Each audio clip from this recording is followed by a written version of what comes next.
কবিগুরু রবীন্দ্রনাথ ঠাকুরের লেখা কবিতা আমি। আমারই চেতনার রঙে পান্না হলো সবুজ, চুনি উঠল রাঙা হয়ে। আমি চোখ মেললুম আকাশে, জ্বলে উঠল আলো পূবে পশ্চিমে। গোলাপের দিকে চেয়ে বললুম, সুন্দর সুন্দর হলো সে। তুমি বলবে এ যে তত্ত্বকথা, এ কবির বাণী নয়। আমি বলবো এ সত্য, তাই এ কাব্য। এ আমার অহংকার, অহংকার সমস্ত মানুষের হয়ে।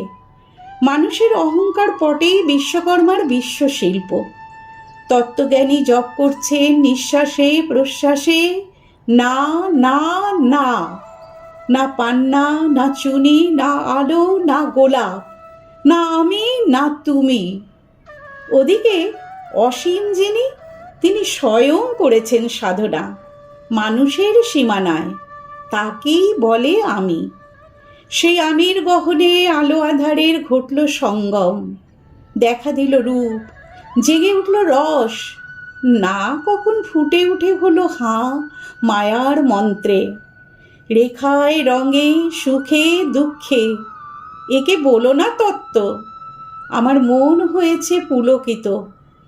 বিশ্ব আমির রচনার আসরে হাতে নিয়ে তুলি, পাত্রে নিয়ে রং। পণ্ডিত বলছেন বুড়ো চন্দ্রটা নিষ্ঠুর চতুর হাসি তার, মৃত্যুদূতের মতো গুঁড়ি মেরে আসছে সে পৃথিবীর পাঁজরের কাছে। একদিন দেবে চরম টান তার সাগরে পর্বতে, মর্তলোকে মহাকালের নূতন খাতায় পাতা জুড়ে নামবে একটা শূন্য, গিলে ফেলবে দিন রাতের জমা খরচ।